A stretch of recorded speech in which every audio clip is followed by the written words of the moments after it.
Hello and good evening. Welcome, everyone. Welcome to 365 Live. My name is Gary, and I'm your host for tonight's live session.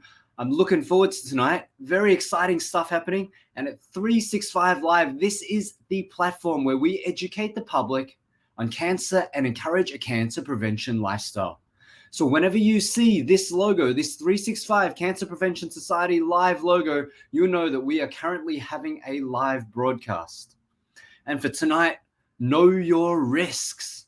What are the signs and symptoms of liver cancer? We have brought this to you especially by our partners, Roche and National University Hospital. And of course, together with us, 365 Cancer Prevention Society. So a little bit about 365 Cancer Prevention Society. We've been committed to serving the community through holistic cancer prevention measures since 2003. And this is accomplished through our health and nutrition education, through promotion of healthy lifestyle, and our 365 rhythmic stretching exercises. We also provide practical and emotional support and care for our clients and their family members in their battle against cancer through our residential and hospital visitations, our counseling services, our nutrition consultation, and other wellness services. So please do like, share, comment, follow us on all our social media pages for the latest updates on our events and activities. Now, speaking of events, there is a campaign that's happening right now. Very, very important. Better liver, better health. And so 365 CPS has been championing early detection. And we want to do this for as many individuals as possible. So that's why we have introduced a series of screening campaigns that empower individuals to proactively take steps towards early detection and a healthier future. So we have launched our fatty liver screening campaign for the community in need. So if you own a blue or orange CHAS card, if you're aged 50 to 75 years old and you fulfill at least 2 out of the 3 secondary criteria, and you're not already diagnosed with an existing liver condition, then please check out this QR code, scan it, what you see on the page on the screen right now, and register for a fatty liver screening today. You can also check out the website for more information on the fatty liver campaign. And do know, as with most health concerns, early detection is crucial and valuable. So not everyone has access to these essential screenings due to financial constraints. So you can also help to bridge the gap for us by also donating to help us support more of these types of campaigns. If you are keen to support these initiatives and fund some screenings, please also take your phones out or screenshot the QR code that you see here and help us to donate and support our sponsored screening campaigns. All right, so just take a moment to do so, as any donation, small or large, is going to go a huge, huge way in giving someone a chance. Someone in need a chance, early detection, and of course, early detection just means much, much better health outcomes for the future as well. All right, so I really want to get this show on the road because we have an amazing speaker this evening, but I do want to remind the audience here that all the information shared tonight by the speaker and by 365 CPS is just general information, educational purposes only, and subject to changes. So please do consult your doctor for personalized and specific medical and detailed advice. Okay, so tonight we have an amazing speaker. He is the medical director of the NUH Liver Transplant Program. All right, this is the largest program nationally here in Singapore.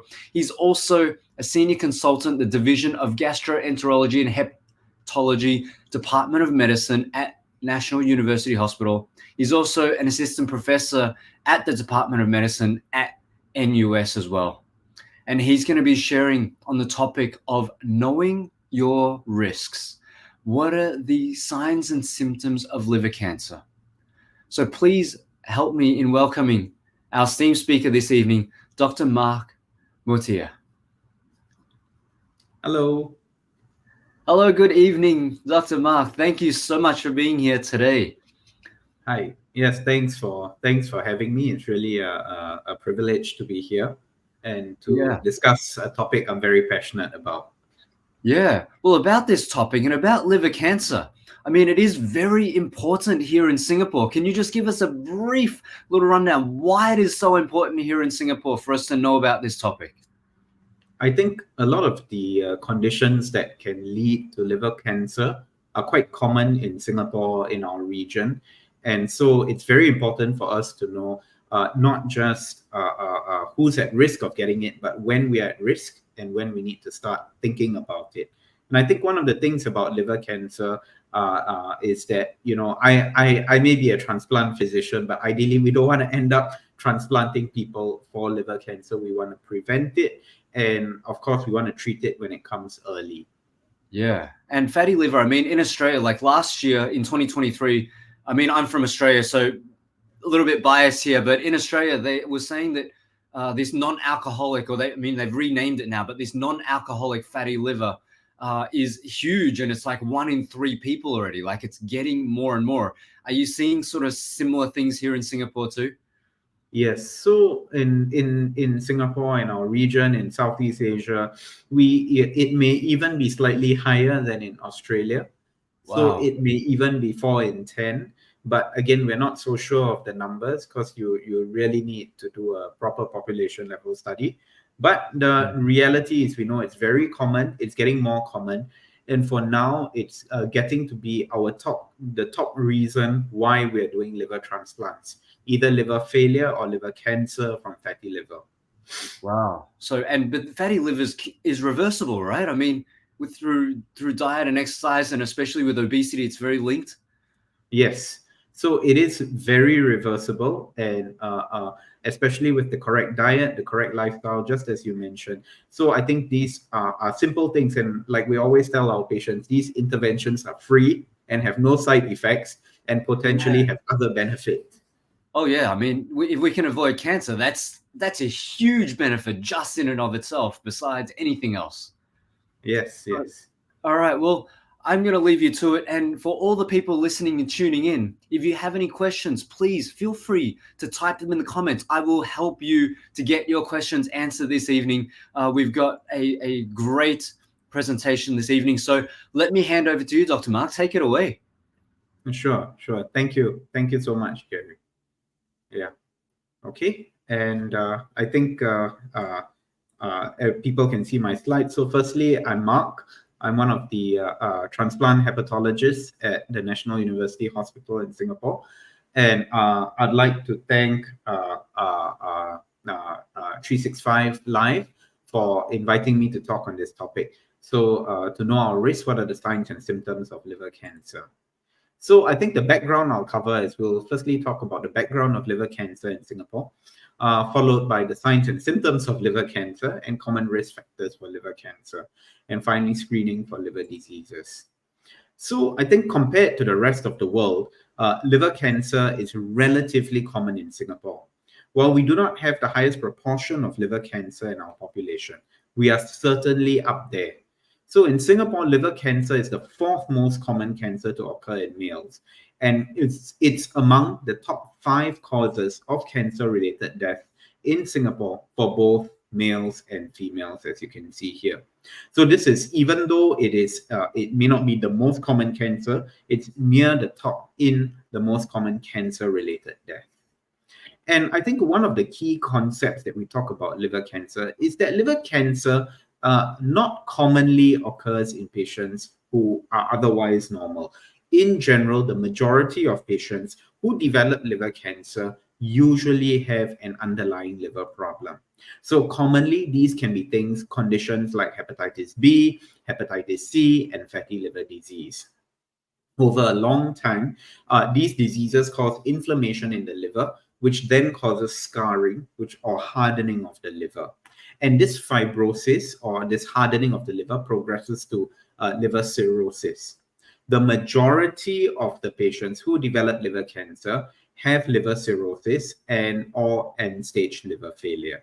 The only exception to this is patients with hepatitis B who are at risk of developing liver cancer even without the presence of hardening of the liver cirrhosis, hardening of the liver or liver cirrhosis. So I think one of the important things that we realize about liver cancer is that this has very unique challenges, and it makes it very different from other cancers. Why? Because not only do we have to consider the cancer in treating liver cancer, we have to consider the underlying liver function. And it makes it very challenging to treat the cancer if the liver is not working. To put it very simply, if I have a cancer growing in the liver, if I want to cut it out, it's easy to cut it out if the rest of the liver is working well. But the liver is such an important organ that you need to stay alive, that if you cut it out in an already damaged liver, there's not enough liver for an individual to carry on with their life. So this is why it has very unique challenges, and this is why it's very important to pick it up early and prevent it. Now, the signs and symptoms of liver cancer. So actually, I was given a very easy talk. I say, what are the signs and symptoms of liver cancer? The honest truth is liver cancer rarely presents with any signs and symptoms unless it is too late. So now, what are the signs and symptoms of liver cancer? They're usually due to a stretch. And you can see on the left side here, if you can see on the left side here, we do have a large cancer, and this causes a bit of stretch of the liver, and this can cause some abdominal discomfort. It's not very clear whether, even though this may be on the right side of the body, some of the discomfort may be on the left side, maybe a bit of bloating. So it may be what we call vague abdominal discomfort. And some of the other symptoms may be due to blockages. So when liver cancer gets more advanced, when we think of most cancers, when they get more advanced, they spread. But in liver cancer, it invades into the blood vessels within the liver, what we call portal vein thrombosis. And it's this invasion that can cause a number of symptoms: vomiting of blood. It can cause blockages. It can cause certain swelling, leg swelling. However, these are not common until the cancer is quite late. So again, I would like to emphasize that patients with liver cancer generally have minimal symptoms from the cancer until it is quite late. They generally can have abdominal swelling or pain, but again, these tend to be very late features. But if the patient has underlying liver disease, a lot of the symptoms can come from the underlying liver disease. That gives us a clue that a patient is having a problem. And of course, whether they're having a problem is liver problem or liver problem plus liver cancer, this then has to be determined by a doctor. So all patients with chronic liver disease should have regular surveillance for liver cancer with a scan and a blood test. So what symptoms does someone have with liver disease? They may have jaundice, they may have bleeding, passing of blood in the stools or vomiting of blood. They may have confusion, tiredness, and sleep disturbances. They may have swelling of the tummy, and this is due to accumulation of water. Just now I mentioned when the cancer blocks the blood vessels, and this can cause a high pressure that causes water to seep out of these vessels into the abdominal cavity that causes a patient to be bloated. And the patient can also have some lung issues. So again, a lot of these symptoms can be caused by the underlying liver disease. So moving on that, I will next move to talk about the underlying liver diseases. Firstly, hepatitis B. So if you look at a map, we always tell our students, when we teach our medical students, hepatitis B is our disease. And when we say our disease, it is actually common in the Asia-Pacific region and common in Singapore. And so this is something that we have to live with because it's endemic in Singapore. So how is hepatitis B transmitted? In our region and in Singapore, it is most commonly transmitted vertically. That means from mother to child or parent to child. It's also transmitted horizontally, that means among individuals, when there's sharing of needles, as seen here, piercings in places that are not well clean or not well sterilized, acupuncture. Surprisingly, I do, especially if the needles are not sterilized or they're not disposable needles, and tattoos, especially done at unlicensed tattoo parlors. However, again, the most common cause of hepatitis B transmission is actually mother-to-child transmission, father-to-child transmission, parent-to-child transmission within families. And now for a very unique transmission that we see. So this is cupping, or I think what they call moxibustion. And in patients who do have cupping, generally cupping, as seen on the left, is safe. However, there's a form of cupping that has bloodletting. There's a little needle within this. And this is actually quite an interesting way. And we've seen quite a few patients who've acquired hepatitis B and quite severe hepatitis B from bloodletting. This is because the needles are within the cup and it's very difficult to sterilize the needles. So this is something that we have to be cautious about. So what happens in patients with hepatitis B? Our patients generally have a normal liver and then they develop a hepatitis B infection. The majority of these patients can resolve and they have a resolved infection. However, about 10% of patients progress on to chronic infection. This chronic infection leads to chronic inflammation in the liver. So this is swelling of the liver. Think of it as someone constantly rubbing on your hand or constantly putting a cut on your hand. If you have a cut on your hand, one time it generally heals. But if it's constantly rubbing, it may cause some damage. And this causes scarring, what we call a fibrotic liver. And this can lead to liver cirrhosis. Patients who have hepatitis B, even without liver cirrhosis or fibrosis, can still develop liver cancer, although the risk is even higher in patients with liver cirrhosis. So when someone acquires the infection, what is the general trend? So really, when someone acquires the infection when they are young, it tends not to cause problems. It's silent, especially in mother-to-child transmission, but it tends to lead to a chronic infection. Whereas when people get the infection when they're older, it tends to lead to a not so much a chronic infection, but you tend to see it where the patient has yellow eyes, pain, they are unwell. So again, these patients tend to resolve these infections. However, vertical transmission or mother-to-child transmission tends to be chronic, and it's generally the chronic cases that give rise to liver cancer. So who do we screen for hepatitis B? Individuals from countries that are endemic for hepatitis B. This would be you and me, all of us sitting here. Pregnant women, individuals whose parents have or had hepatitis B, individuals who are planning to donate blood, patients with other hepatitis, such all infections that can be transmitted, such as hepatitis C or HIV, any individual who has used injectable recreational drugs, individuals who have blood transfusions prior to screening, men who have sex with men, individuals with high-risk sexual behavior, multiple sexual partners with unprotected sexual intercourse, and patients with kidney disease, including dialysis. Why? Because hepatitis B can be spread in the blood. Now, how do we screen and prevent hepatitis B? Screening just takes a single blood test. So just a simple blood draw can tell someone whether they have chronic hepatitis B and need follow-up. And can we prevent it? Yes. Vaccination is just a 3-dose regimen. We always say 0 month, 1 month, 6 months. So space 1 month and then 6 months apart. And ideally, all of us should be vaccinated against hepatitis B. Singapore introduced its hepatitis B vaccination program sometime in the 80s to 90s, sometime in the 1990s. So patients with hepatitis B are there treatments available for patients with hepatitis B? Yes. Not all patients with hepatitis B need treatment. Those who have chronic infection, a lot of patients with chronic infection do require treatment. Now, does treatment eliminate your risk of cancer? The answer is no. Patients with or on treatment have a much lower chance of developing liver cancer and problems from their hepatitis B, but they still are at risk of developing liver cancer, but a bit lower. And because of this, we still advise these patients to go for screening for liver cancer.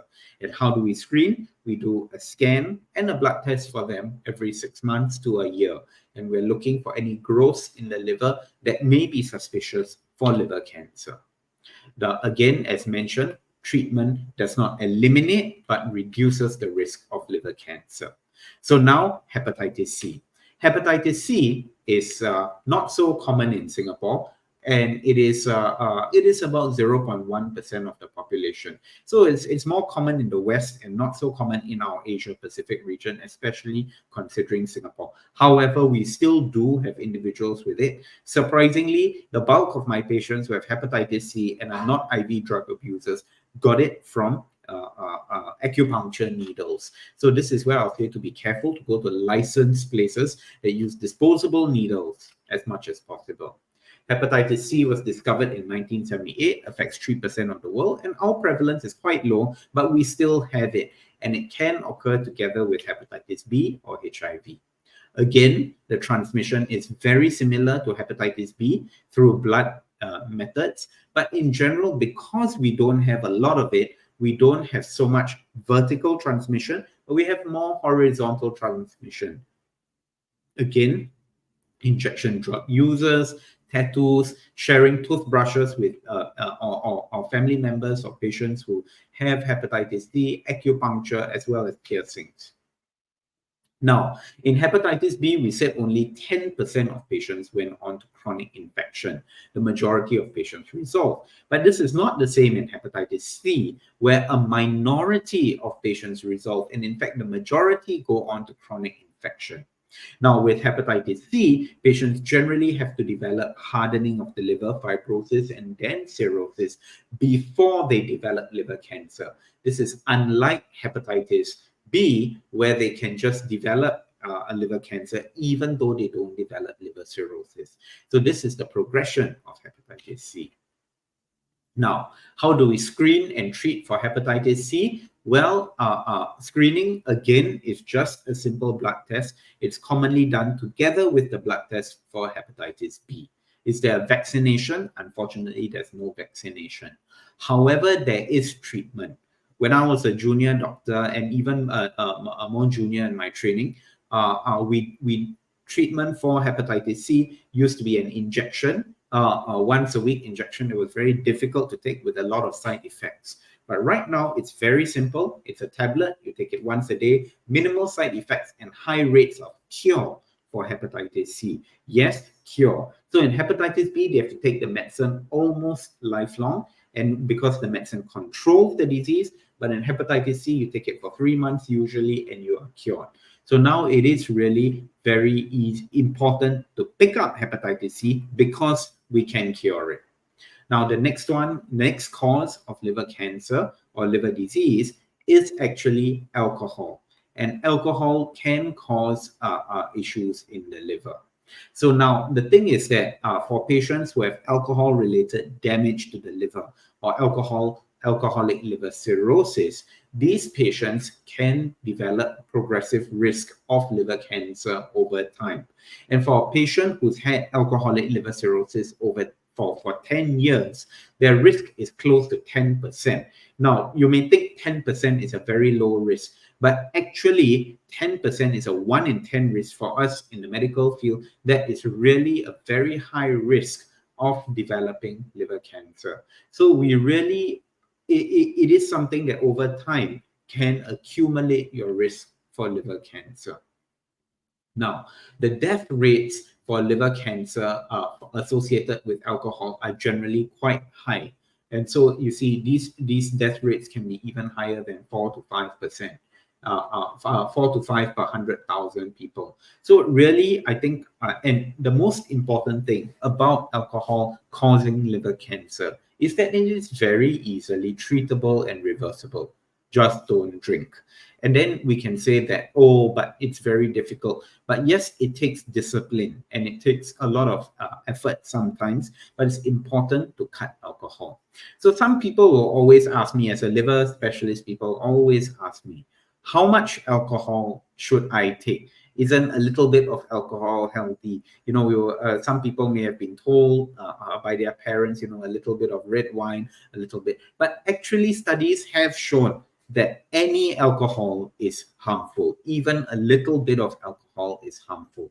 So we generally advise our patients not to drink. And especially if they have hardening of the liver or any other liver problem. For example, you're a hepatitis B patient, hepatitis C patient, we give very strict advice not to drink any alcohol at all. So really, you can call it the easiest way to prevent is actually to stop alcohol, but one may also argue it is a very hard way to prevent, because this requires behavioral change and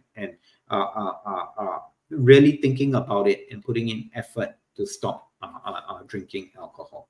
Yeah. Now, the other rising and very challenging cause of liver cancer that we see, which is quite important, is fatty liver. So I have put it here, and I think Gary did allude to it. We call it MESL medically, which is metabolic dysfunction associated steatotic liver disease. This is a huge mouthful. So to be very honest, we just tell all our patients it's fatty liver. And why is fatty liver a problem? Fatty liver is a problem because it is the most common liver disease in the world. It's rapidly becoming the top reasons for liver transplant. And it has a huge societal and economic burden. And what do we mean? Is that in US alone, the costs are staggering, and there's significant impairment to quality of life.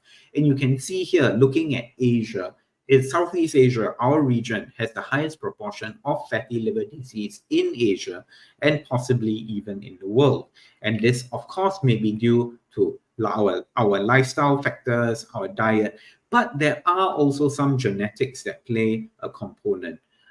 So when we say genetics, we do know that patients, and we'll discuss this later on who to be screened, that patients with family members with fatty liver that causes a problem are at risk of developing fatty liver that causes a problem itself.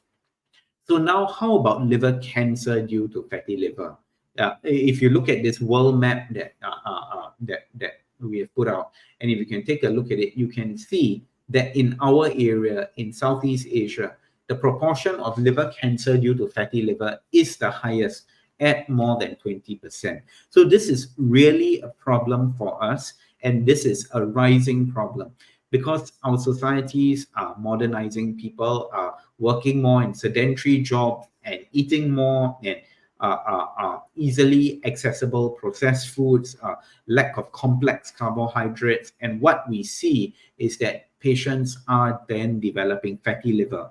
And fatty liver alone may not be a problem, but really it's the more advanced form that has hardening of the liver that is really causing a problem.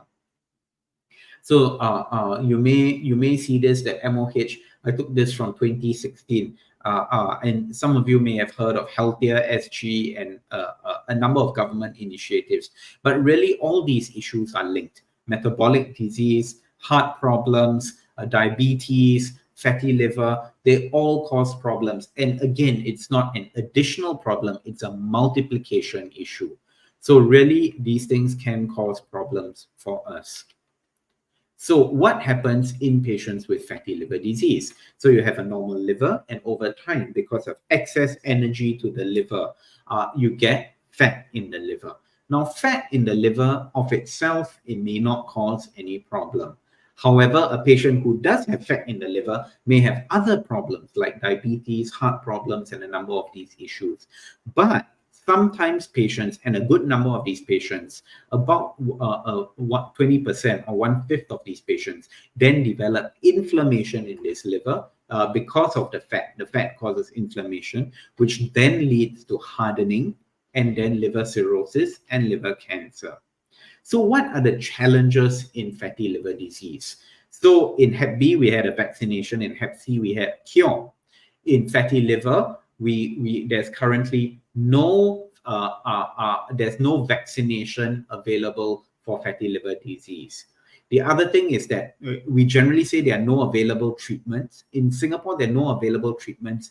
In the US, the first treatment just got approved. The first treatment worldwide just got approved about 2-3 months ago. However, it will take some time before it comes to Singapore. And to be honest, even though it's approved, the rates of benefiting, the chances of benefiting the liver are not that high. But we know on the pipeline there are a number of available treatments. But it is still a disease where when someone comes to see me as a patient, I have no medicine to offer the patient. And finally, it's difficult to tell who needs attention. If 40% of the population has fatty liver disease, I can't see 40% of the population in my clinic. And really, we don't have enough specialists to see 40% of the population. But we need to decide which among the 40% is going to have liver issues. And then we need to start screening them for things like liver cancer. And even though from within this 40%, this may be a small proportion, it's still the denominator is that 40% of the patients. And so it really works out quite a large number of patients that we have to decide who needs attention. So just a quick thing on what we advise patients. For patients with fatty liver, we advise them to control their risk factors, regular follow-up and medications for their conditions, weight loss with diet and lifestyle, potentially medications and surgery, but diet and lifestyle have the least. So what do we advise patients? Eat healthy, Mediterranean diet, minimize the caloric intake. Don't eat not until you are full, but eat until you are not hungry. We also screen for patients with risk factors. There is a role for screening in these patients with diabetes or obesity. Again, healthy lifestyle. Eat well, avoid smoking, and avoid drinking. And maybe I will add one more thing, that all these liver diseases, they add up. And the reality is, if 40% of your population has fatty liver and 10 or 5% of your population has hepatitis B, there's going to be a very good overlap between that 5% and that. So essentially, 40% of that 5% who have hepatitis B would have fatty liver disease. And these conditions stack up. So the same advice goes, if you are a patient with hepatitis B, you want to ensure a healthy lifestyle to prevent fat in the liver. You want to minimize alcohol damage to the liver. And this will then help your liver health, then preventing the onset of things that can give rise to liver cancer. Same thing, if you have fatty liver, you want to get vaccinated for hepatitis B and hepatitis C and avoid alcohol. So now we're going to talk about the screening program for fatty liver disease. So again, I mentioned which patients do get problems from their fatty liver disease.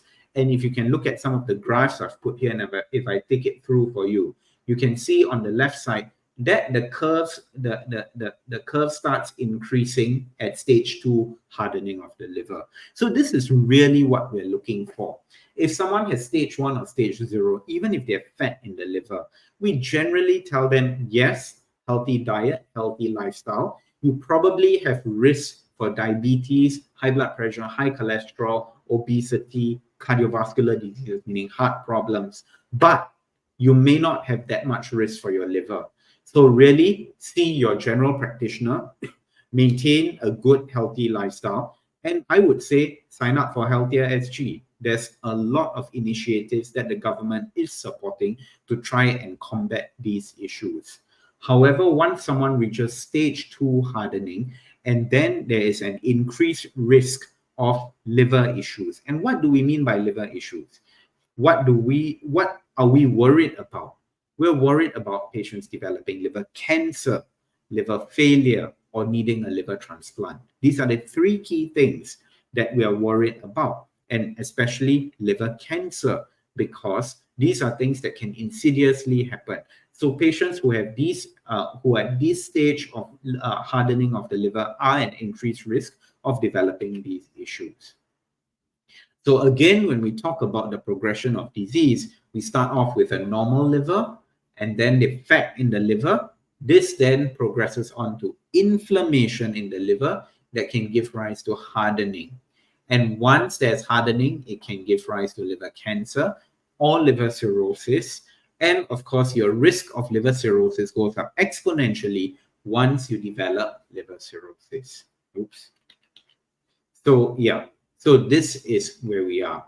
So then what is important is that why do we screen for patients and who do we screen for? Because early in the disease, it's a major disease burden. And what do we mean by this? A lot of patients have the disease, but a lot of the care is not liver driven. It is, again, as I mentioned, diabetes, cardiovascular risk factors, which mean heart issues, high cholesterol, obesity, losing weight, controlling blood pressure. So these are the issues. However, once patients have later stages of the disease, they tend to develop what we call liver-related events, including liver cancer, and therefore we advocate more intensive liver-related treatments.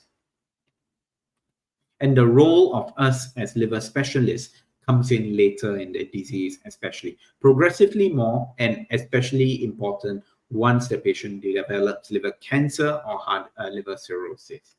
Now, again, I kept emphasizing diabetes, and in any patient with fatty liver disease, or in actually any disease, diabetes increases the risk of liver cancer. So it's important to prevent diabetes, and it is important to, if you have diabetes, to have it well controlled. Diabetes also increases the risk of liver hardening, not just liver cancer, which then exponentially increases the risk of liver cancer. So again, having all these things is very important and important to prevent. So who is at higher risk? So if what I've mentioned, who should go for screening is patients who have stage 2, stage 3, stage 4, primarily stage 4, but even patients who have stage 3 and 2 are at increased risk. So who is at higher risk of developing liver cancer? Patients who have a familial risk, patients with diabetes, obesity, or metabolic issues, or a family history of liver problems, especially fatty liver-related liver problems. So this is what we have come up with together with 365 as well as our partners. And basically, what we're trying to do is pick up patients who would be eligible for liver screening. So because we can't screen everybody for liver problems, because even if you look at the newspapers yesterday and today, the Senior Minister Lee, our Health Minister, have talked about rational screening. So we have to screen people who are at increased risk. There's no point screening everybody. So who is at increased risk? Patients with diabetes, obesity, family history, as was mentioned before. And what we do is then we do a test called a FIB4. And a FIB4 is just a simple blood test that helps predict.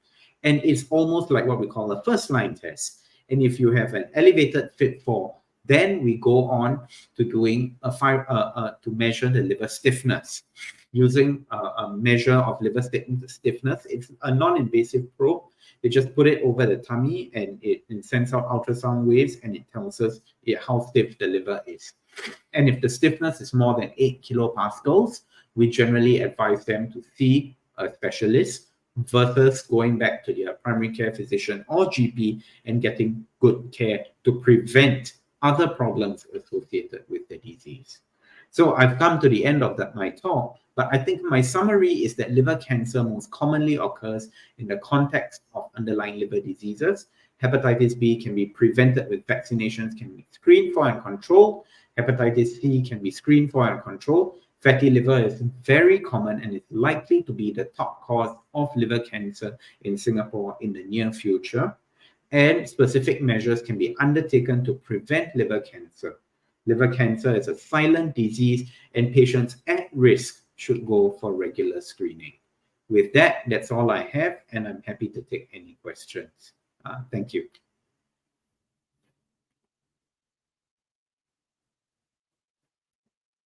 Gary, I think we can't hear you, Gary. Got it. Thank you, Dr. Mak. Thank you so much for your sharing. That was a lot of information. And as you said, I'm so really happy to see that a lot of this, if we act early and if we're able to do something a bit more proactive, we can really start to curb, like you said, the risk factors that anybody who maybe having diabetes or potentially having diabetes, so obesity, I saw the word diabetes and obesity. You talked about people with cardiovascular disease or these sort of metabolic syndromes that, can also lead to, again, some liver issues as well, and the hardening of the liver. All of this we can really change, and I'm really excited about that because prevention is way better than cure. So thank you so much. A lot of detailed sharing, and also really just good to understand a bit more about, the Hep B and the Hep C, and the transmission and that sort of thing. And that's actually where our first question is going to be, because as you were talking, I did see it come straight in from Lily. She was asking about, what about sharing food with a hepatitis B carrier? Is that a mode of transmission there as well? So in general, sharing food with a hepatitis B carrier is not unsafe, meaning it's safe to share food with a hepatitis B carrier. But I would advise everybody to go for vaccination for hepatitis B. In fact, the World Health Organization has a mission to eliminate viral hepatitis by 2030, so just 6 years away. And how we can do that is by vaccination. So so it is possible theoretically to pick up if you have a cut in your mouth, someone has cut, and there's blood shared across the food. However, the chances are really quite low, and so we would not advise people to not eat with patients with hepatitis B. And again, an extra layer, we would advise everybody who is a family member, because you generally share food with your family. We would advise everybody who is a family member of a Hep B carrier, to get screened and tested for hepatitis B, because if you're a family member, usually you have the same parent sometimes, right? And your parents may have had hepatitis B. And B, get vaccinated if you don't have hepatitis B to prevent any chance of transmission. So I'm just curious, as an extension then for Hep C, is there a risk, with sharing food then? Again, it's the same mode of transmission, so the risk would really be quite low.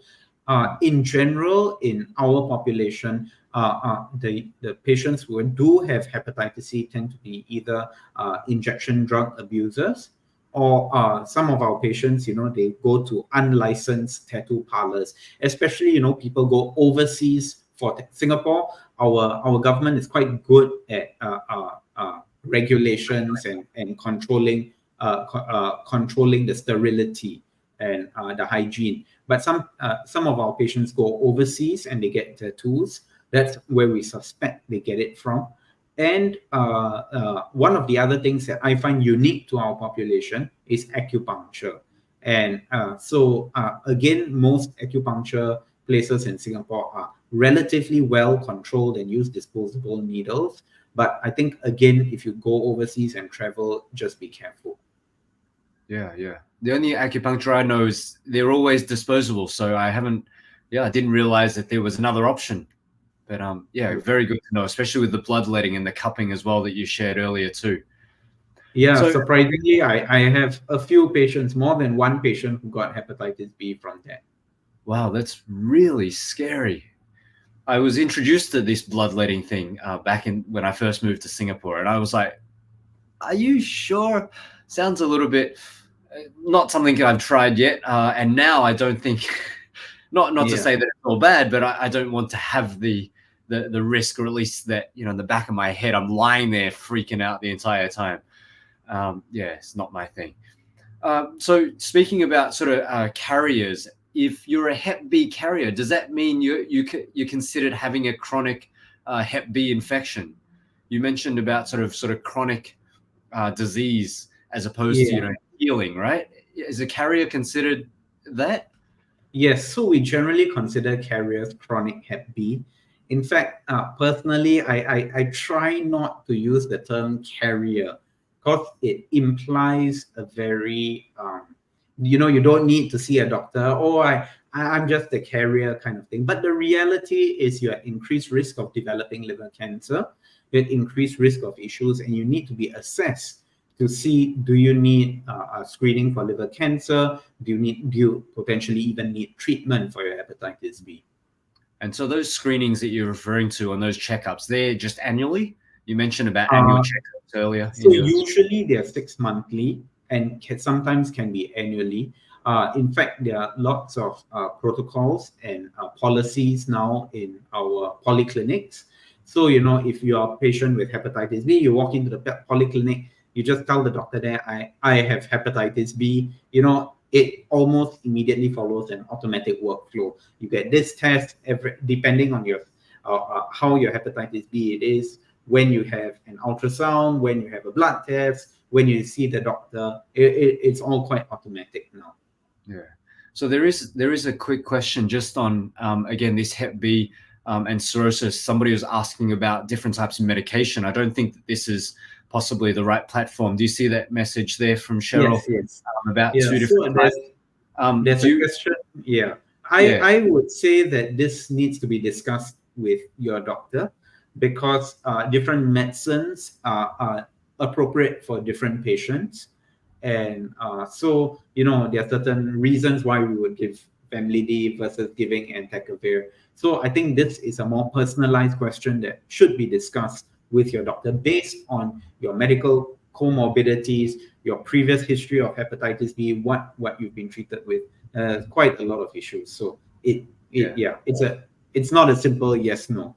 Yes. So Cheryl, thank you for that. But yeah, just to remember that this platform here is really education, and we're not prescribing or recommending sort of any treatments, or in this case medications. Yeah. So please do follow up with your doctor for more information about that. Now we're going to move to a few questions in terms of the fatty liver. We've got a few questions around that, so we'll just jump over to that for a moment. Fatty liver due to high cholesterol, how are they related? Are they related?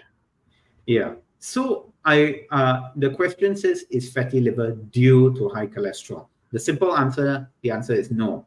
But that's also not fully accurate, because it is very closely associated, meaning patients with metabolic risk factors such as high cholesterol, high blood pressure are associated with fatty liver disease, because all these things come together.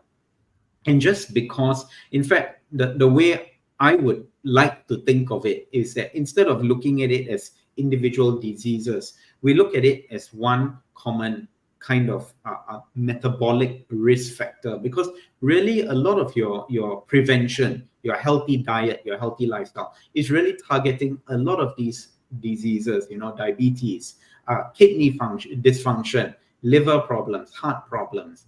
And really, so it is not due to high cholesterol, but it's closely associated with, and patients who do have fatty liver commonly have high cholesterol and vice versa. Yeah, that's right. And that's why they've shifted, right? That the name of the fatty liver to the metabolic dysfunction associated, right? So it's associated with, again, all of these metabolic issues, like you said, that are, in conjunction with diabetes, or in conjunction with the increased lipids, or the cholesterol and that sort of thing as well. So exactly. Yeah. So I guess to expound on that, because the original name came about where people went to doctors and said, I have liver problem, or presented with liver problem. And the doctors were saying, you surely drank. And the patients are like, no, I didn't drink. And of course the doctor said, I don't believe you. But really, then after a while, they said, that's why it started off with the name non-alcoholic. But really, as you rightly pointed out, it's really just associated with metabolic disease. Yeah. And so there was another question then talking about, or asking, is there any pain in fatty liver? So symptoms-wise, maybe, what will people feel? So early in the disease for fatty liver, people generally don't know. And usually it's picked up incidentally. Sometimes there can be a little bit of abdominal discomfort. There can be a bit of tiredness and lethargy. But again, these are very non-specific. If you work in a high-stress environment, you don't sleep enough, you're probably tired half the time. So I think that I would say, in general, there's no pain in fatty liver disease. And even as the disease progresses, and that's the worrying thing, there's no symptoms even as the disease progresses. So it can be a bit hard to know. And that was actually very scary, because you started with that at the start of your presentation, saying there's actually no symptoms. And there could be, but there's a lot that isn't symptomatic. Yeah. So we're going to just jump back into somebody had asked a bit more about the vaccinations. I think maybe as you've started to share a bit more about getting people vaccinated for Hep B, how long does that vaccination last? So for generally, the vaccination should last throughout, but we know that people wane, the antibodies do wane. For people who are at higher risk, so for example, for us as healthcare workers, we have to go and check our antibodies and make sure our antibodies are up. Then, for example, if you're living with a family member who has hepatitis B, I would recommend checking it again, because I think most of us were vaccinated as children, and so it may have waned over time. I would say after 10 to 20 years, you can consider going to check, especially for people who have high risk work. So high risk work would mean, blood products. You deal with blood products. You are a nurse. You take blood. A doctor. You take blood. You do surgeries. And for us as healthcare staff, it's even more important, because if we pick it up, we may also then have the risk of transmitting it to our patients.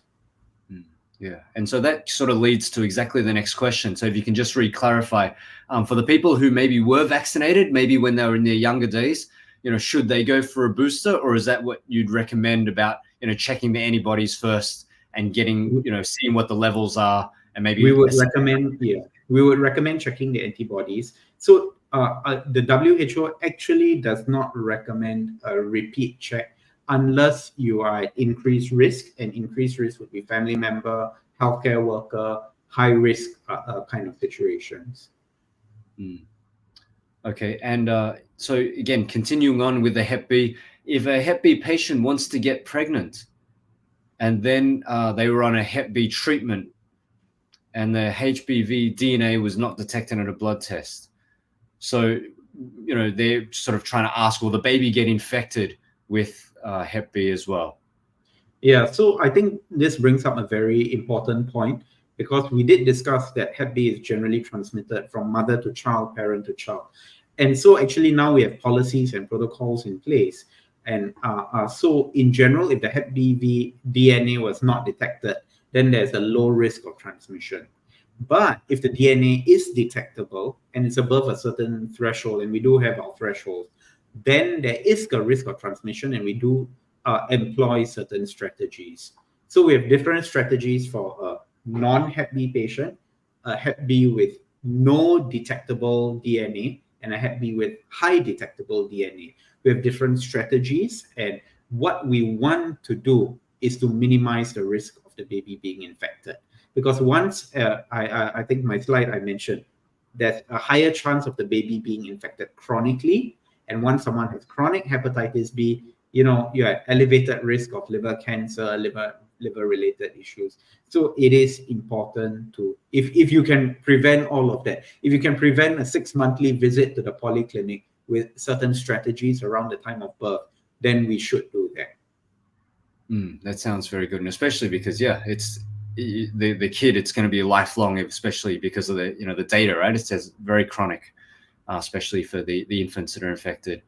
So we've got a couple more questions coming towards the treatment side.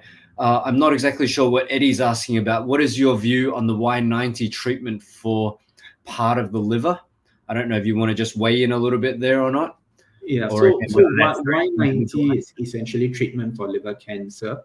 In general, Y90 has its own specific reason. So because, as I mentioned, liver cancer, the struggle with treating liver cancer is slightly different from treating, like, for example, colon cancer or stomach cancer.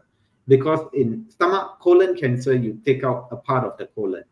And in a very worst case scenario, you can take out the whole colon. You can live without your colon. It will be very uncomfortable. But the liver is not like that. And so I think Y90 is one of the treatment modalities that we have. It is an option in some patients, and I would say it's very hard to comment without knowing a number of the details. The underlying liver function, where is the cancer, which side of the liver, how many growths are there. So it is an effective option in certain patients. Yeah, and I think the next question also to do with a treatment for cancer, 16 mg of the lenvatinib. Lenvatinib. Yeah, and whether that can cause eye issues and loss of eye vision over usage. Would you like to weigh in a little bit on that as well for Alvin? Yeah, so lenvatinib can cause side effects. In fact, all medications can cause side effects. I would say that again, when you manage these issues, if firstly it's a balance, and that's where I would say that usually patients with liver cancer are on more medications than just their cancer medication. So that needs to be explored, the medical history. Secondly, patients with liver cancer are also at risk of developing other conditions, for example, glaucoma, cataracts. So again, that will need to be evaluated. And then thirdly, even if the side effect is coming from the cancer medication, it really is a risk versus benefit. Like if you have a minimally a tolerable side effect, and the medication is working and controlling the cancer quite well, it's very different versus a drug that gives you quite a serious side effect or that's impairing your quality of life, and it's not really helping the cancer. So these are all considerations that have to be personalized for the patient. Yeah, I suspect we have lost Gary for a while. So I see one of the questions. So maybe I will take it, which is where can I get screening for my fatty liver? So I think the 365 CPS is organizing a session, and I think if you can look at their website, they are arranging that and are subsidizing, or should I say, I shouldn't say subsidizing, I should say covering the cost of screening for fatty liver disease. Not so much for fatty liver disease, for at-risk fatty liver disease.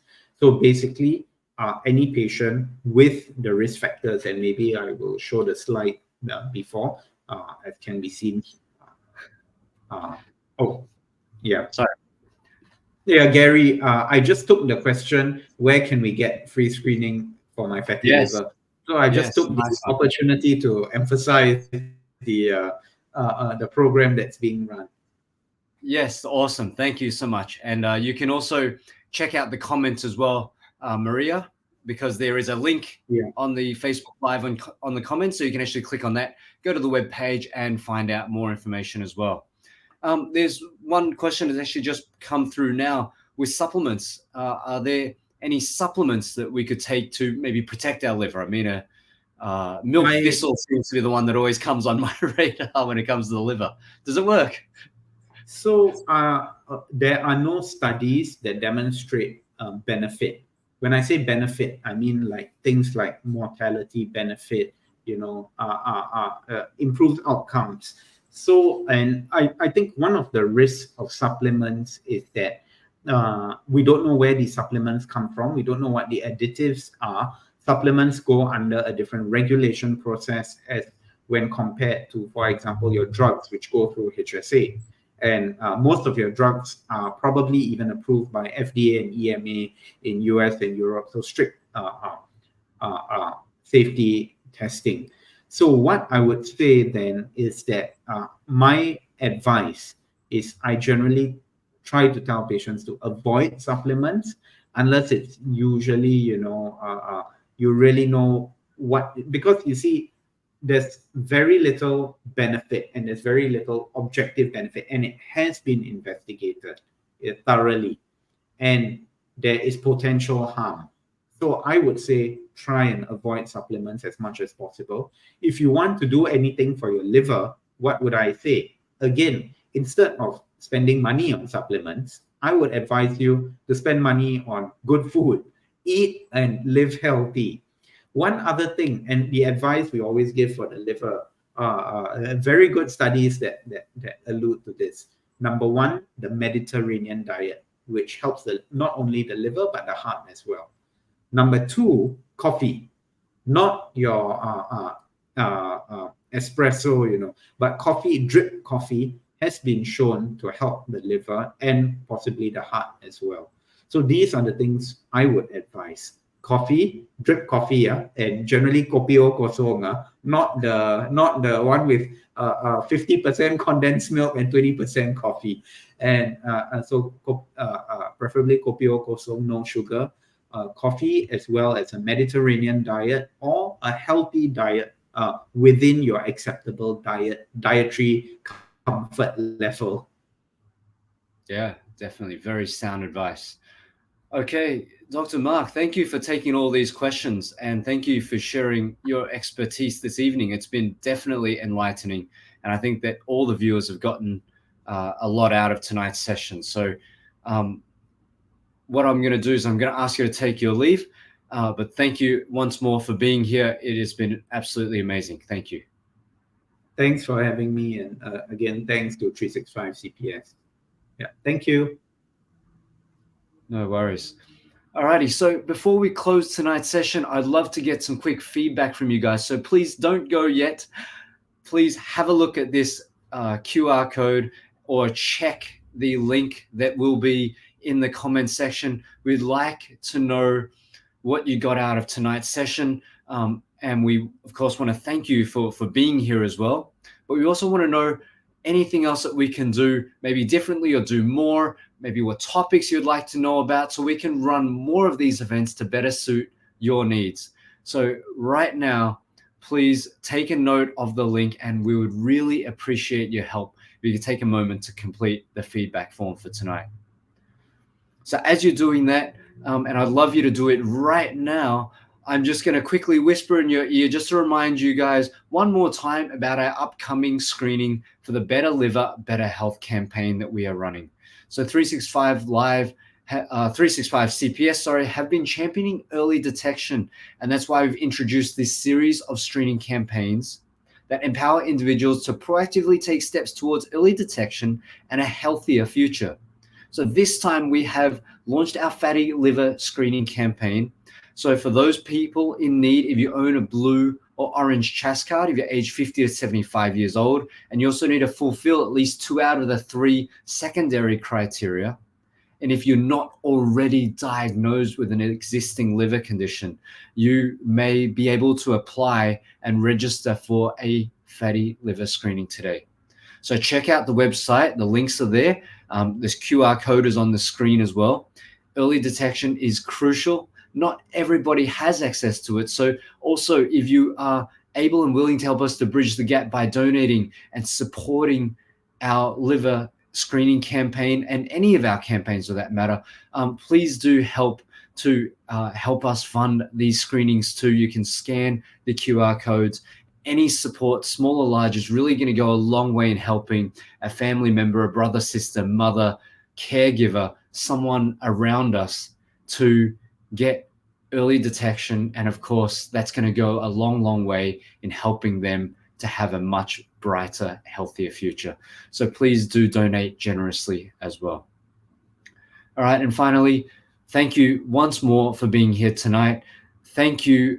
Please follow us on our social media pages for all the latest updates for events exactly like this, because we want to add value to you. Once again, I'm Gary. It's been an absolute pleasure being your host of this evening. I hope to see you guys at the next session, but till then, take care, stay safe, and have a wonderful evening.